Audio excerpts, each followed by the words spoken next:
They hacked corporations. None of these targets were particularly difficult to hack. A 3-year-old could do it. They challenged governments. Any method of disruption at any cost, any means necessary. They wanted to change the world. History was being made. How do you not get involved in it? But after a series of arrests and an informant on the inside... I was arrested when I was 16 years old. Police broke down the front door, handcuffed me in my bed. Who is anonymous now?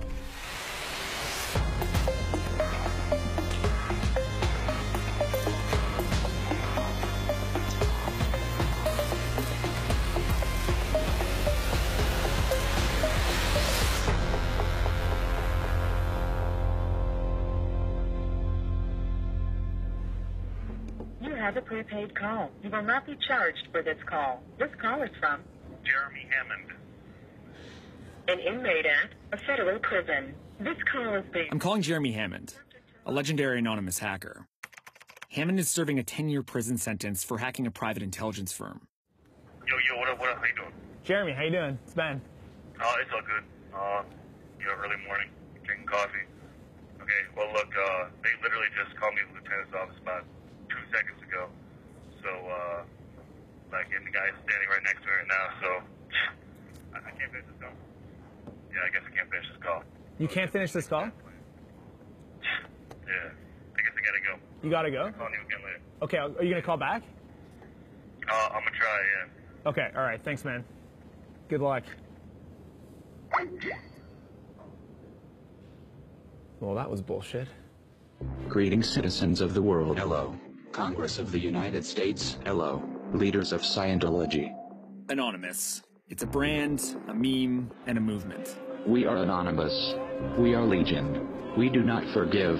We do not forget. Expect us. For almost a decade, they've hacked into corporations, stolen private information, and shut down websites. Their signature is instantly recognizable. The Guy Fawkes mask from the movie V for Vendetta, which was based on the graphic novel series of the same name. The real Guy Fawkes was executed in 1606 for conspiring to kill the king and blow up the British Parliament. I went to talk with Gabriella Coleman, an anthropologist who wrote the definitive book on Anonymous. Full disclosure, she's also a consultant on this show. They're ghostly, they're spectral, they're mysterious, they're controversial, they're radical. It's a protest movement. It's not about long-term structural change. It's about getting people excited for activism, which is incredibly important. And then I think their most kind of constructive contribution has to do with the leaking of information, whistleblowing. But that's not how Anonymous started out. Back in the early 2000s, a group of trolls banded together on a web forum called 4chan, taking their name from the default ID many used to post, Anonymous. Anonymous was never meant to become an activist phenomena. Today it's identified with politics, with activism, but its roots are in the offensive, sometimes terrifying, sometimes humorous world of internet trolling. Trolling is the time-honored practice of online baiting, and in 2008, Anonymous found an easy target. It started with a video featuring the world's most famous Scientologist, a very enthusiastic Tom Cruise. The Church of Scientology was trying to get this video, apparently leaked by a church insider, off the internet. And the Church of Scientology threatened all sorts of publishers like Gawker with lawsuits if they didn't take down the video. And it was at this moment that Anonymous decides to target the Church of Scientology with one of these trolling campaigns. And in this case, it was, I like to refer to it as the mothership trolling campaign that Anonymous engaged in. They prank called a Scientology Dianetics hotline. They sent hundreds of pizzas to churches across North America. They sent black faxes to all the churches. Then, Anonymous hit Scientology websites with what's called a distributed denial of service, or DDoS. A DDoS attack floods a website with so much traffic that it crashes. When the attack stops, the site can come back up without any permanent damage. And it was during the course of that campaign that they also then started to debate whether they should kind of earnestly protest the Church of Scientology, not for the sake of trolling, but for the kind of sake of, you know, activism. For the first time, Anonymous was considering real political action. And then came a fateful step. The collective called for a worldwide street protest against Scientology, and thousands actually showed up. Anonymous's next big op was just as political. It morphed from an anti-copyright movement into a massive campaign to defend WikiLeaks and its founder, Julian Assange. In November 2010, WikiLeaks began publishing a trove of leaked diplomatic cables, classified dispatches between American embassies and the State Department. Visa, MasterCard, and PayPal stopped processing donations to WikiLeaks. Anonymous struck back with what they called a payback. That operation was, and I still think is, the largest protest DDoS that the internet has ever seen. You had over 7,000 people that showed up on the chat channel where activity was organized. It was monumental DDoS, multi-day against Visa, PayPal, MasterCard. Op Payback put Anonymous on the world stage and put them on the FBI's radar. As the Bureau's top official in cybercrime, Sean Henry watched Anonymous rise. He retired in 2012. What was it like when you first encountered Anonymous? Anonymous, I mean, just the very name, right? Who is it that we're trying to investigate? Where do they reside? Who do they associate with? This is a group that's been widely dispersed around the country and has been pretty good about keeping themselves off the grid as individuals. What about what they actually do? Because a lot of it's just like a DDoS attack. Is that really all that bad? We're seeing a new form of social protest, and that is people taking advantage of their technical skills to object in a loud sort of way to social and political practices that they deem objectionable. I mean, a lot of that activity is illegal under our existing law, and there are authorized ways that people can protest using the network to disrupt organizations or to breach data and to steal it is not one of those ways. By 2011, Anonymous had gone from a fringe group of trolls to a global political force. The collective attacked the websites of repressive governments to support the Arab Spring, took to the streets as part of the Occupy Wall Street movement, and hacked corporations and law enforcement along the way.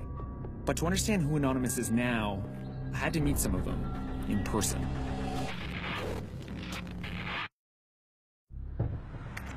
Anonymous is basically a network of online trolls that became a global force to be reckoned with. They usually organize on a network of online chat channels called IRC, using aliases. But that doesn't mean they never meet in person. And Chaos Communication Camp, a hacker gathering that only happens once every 4 years, turned out to be a bit of a reunion party. Some of the people I met have never been interviewed on camera before. My name is Mercedes Nohafer, and I have 2 state national bowling championships. I'm Keith. I'm the pretty PayPal 14 defendant. And I'm Panda, and I'm the king of Sweden. No, Keth, and Anon Panda took part in Anonymous's legendary attack against PayPal, Visa, and MasterCard in support of WikiLeaks and its founder, Julian Assange. I mean, I don't like him as a person, but that doesn't mean he doesn't have rights, and that doesn't mean that I won't fight for his rights, because if he doesn't have rights, then I don't have rights. Everybody has them, or they're just privileges. So if I want to be able to publish secret government data that everyone should know, then I also have to defend Assange. But some within Anonymous weren't as interested in politics as they were in lulz, internet slang for hilarity. And LulzSec was a small breakaway group of Anonymous members who just wanted some lulz at the system's expense. Quite frankly, hackers get bored, and there's nothing more dangerous than a bored hacker, because they'll make themselves not bored very quickly. Darren Martin took part in both Anonymous and LulzSec, going by the name Pwn Sauce. Pwning something can mean that you've hacked it completely. When it all really started kicking off, the LulzSec thing was just when I was turning 19. So pretty much the same as most of the people involved. We were all kids, basically. So we just kind of split it off and did our own thing. And then, well, you know, just kind of took on a life of its own. Who were some of LulzSec's targets, and why did you guys decide on them? So LulzSec motto was sort of laughing at security. So we sort of picked targets based on who would be funny to hack. And, you know, corporations are pretty funny to hack because who wouldn't want to see like a big corporation put to its needs? T-Flow was a respected Anonymous member and a talented hacker. He was also part of LulzSec, all at the age of 16. In the summer of 2011, LulzSec went on a hacking spree. They DDoSed the websites of the CIA and the Senate, hacked an FBI association called InfraGard, and published a fake story on PBS NewsHour's site. They also redirected the UK newspaper, The Sun, to a fake obituary for its owner. None of these targets were particularly difficult to hack. A 3-year-old could do it. I mean, Senate.gov was one of the simplest hacks ever pulled off. It was like the 90s called, it wants its security vulnerabilities back. In many cases, people think it was deserved because of their previous actions. For example, The Sun. The Sun was involved in a news hacking scandal where they were hacking into celebrities' phones. So when The Sun was hacked, it was, you know, a lot of people sort of found that funny. Well, it just seems like justice, like you said. Yeah. If they're hacking, then why not let us hack them? Yeah, it's sort of like justice porn, in a way. Both LulzSec and Anonymous needed servers to organize online. And since corporate servers would just shut them down or turn them over to the police, the collective built its own network. That's where Chris Weatherhead came in. He helped establish AnonOps, the collective's main network of chat rooms. So you ran the servers that Anonymous used for their operations? Yeah, so I ran servers that they used for a few of their operations, probably most notably the ones relating to Operation Payback, the Operation Avenger Assange, stuff in the Arab Spring, like the Operation Tunisia, helping the Tunisian people, Operation Egypt, helping people get back online when Mubarak cut them off.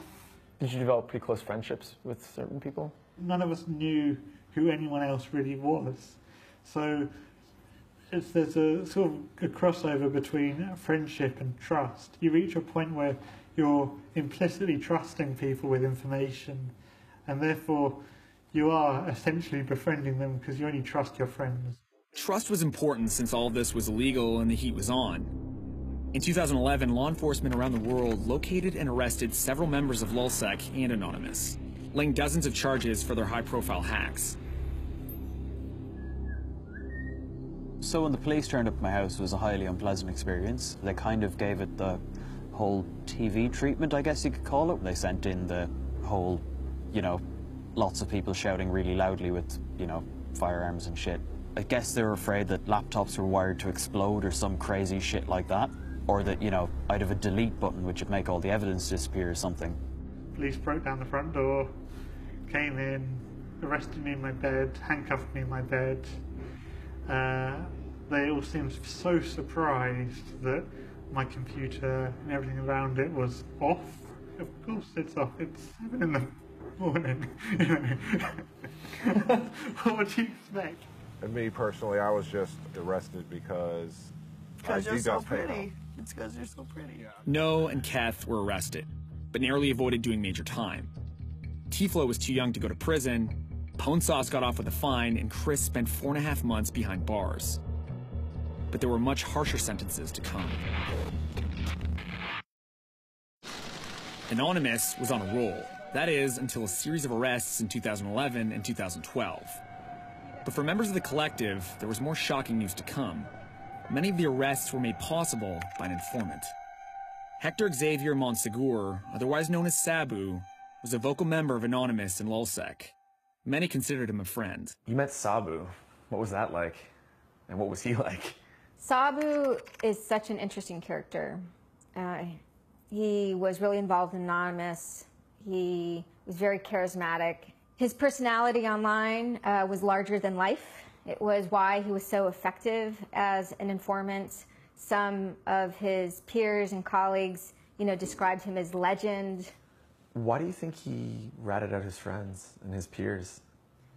Sabu was put in a difficult situation. When the FBI showed up at his house, they basically said, look, work for us or we will take your foster kids away from you and away from your family entirely. And he took the deal that was given to him and started almost immediately to work for the FBI. Sabu not only led the FBI to LulzSec, but to one of Anonymous's most brilliant hackers, 27-year-old named Jeremy Hammond. Hammond was the real deal, a radical anarchist as active in the streets as he was online. A hacktivist way before Anonymous was even a thing. And we believe that the internet is a powerful new medium where just a handful of people in small groups, just by shifting data around in the right directions, can make big changes and big damage. Any method of disruption at any cost, any means necessary. Hammond helped launch Op Antisec, which targeted police departments and what he calls the national security complex. Sabu was also a major player in Antisec, all while working for the FBI. With the feds watching his every move, Sabu introduced Hammond to a hacker who had found a way into Stratfor, a massive global intelligence firm. Hammond then hacked Stratfor, stealing thousands of credit card numbers and millions of emails. He was arrested for the hack and is now serving a 10-year sentence in federal prison. Dial 5 now. If you Yo, what's up? Yo, what's going on? You okay? Oh, man. Yeah, it's cool. So I'll get right to it. Why'd you hack Stratfor? Well, Stratfor was a private intelligence corporation. They're mercenaries. They're kind of like the antithesis of, the Black Hats, right? The revolutionaries. People who use their skill for social justice. They use it for pay to control and monitor and basically dominate the world. So it was a kind of a natural target. Why don't you tell me about Sabu? What was his role in all this? Well, basically, he was an internet loudmouth more than anything. He was around, during the, time with Anonymous and LulzSec and so forth. And so then they came and they busted him, and then he flipped, and he started working for the feds. How'd that make you feel? Well, it's dishonest, it's betrayal. He chose to side with the enemy, the feds, the white hats, the NSAs of the world, to not only turn over his friends that he was working with, but he also sabotaged the movement at the time. The people that he was working with, were now under monitoring. I mean, he basically got a bunch of kids arrested. And, if Sabu would have held his ground, I think we would have continued on. We would have been more effective. I certainly wouldn't have been busted if it weren't for Sabu's cooperation. I asked Sabu to tell his side of the story, but he declined to talk to me on the record. After Hammond hacked Stratfor, he leaked the company's emails to WikiLeaks. The emails revealed Stratfor had monitored activists worldwide. WikiLeaks begins its release of 5,000 emails documenting the private lives and private lies of private spies. But one question still remains. This whole time, the FBI had an informant. So why did it let Stratfor get hacked? The FBI could have done something about that. They could have prevented all this damage from happening. But no, they were more interested in trapping people and, ensnaring people and doing things. While they could have stopped things and done crime prevention, instead they thought, we're going to entrap everyone. I mean, they completely burned Stratfor. And that, the FBI need to have a good look at themselves and go, what moral high horse do we have to stand on when we're using other people as bait? After the high-profile arrests of some of its core members, Anonymous was at a crossroads. But that made some of its hackers more determined than ever. Sabu's betrayal broke trust within Anonymous. Anyone could be an informant. And security expert Robert Hansen believes the group has been infiltrated. I know that there are certain governments who have a keen interest in not only infiltrating them, but flipping people inside Anonymous and turning them against one another. And you're saying that signals intelligence agencies around the world will try to compromise Anonymous? Yes. Which ones in particular? At this point, most of them. Yeah. I've actually sat in meetings where people have actively talked about doing that, and not as a we could, as in we are. So Anonymous is essentially as clean as a public swimming pool. I don't know if I put it that way. But what I do know is that it would be too dangerous for a guy like me to ever consider being involved with at this point. If I were part of Anonymous right now, I would burn everything and walk away, and I would never look back. But for some, walking away isn't an option. Despite the risks, Anonymous DDoS actions and hacks continue across the globe. What do you say to people that say Anonymous is flaming out? It's never going to happen. Why not? Anonymous as a whole will always exist. It's an idea. You can't kill or jail it. Bio could go to jail if his identity is revealed. He took part in DDoS attacks on Canadian government websites, protesting an anti-terrorism bill known as C-51. The the legislation gives the government broader surveillance powers, sparking concerns about privacy abuse. Are you going to escalate your attacks in Canada? Are you going to go after more stuff? That really depends on where the government goes with this bill. It needs to be repealed. You could be detained indefinitely if you are proclaimed a terrorist. Like myself, for example, I could probably be held indefinitely. As a terrorist? As a terrorist. Because I poked a website a few times. And that's about all the damage it does, right? Getting poked. Right. We stop, it comes back online. Whoop-de.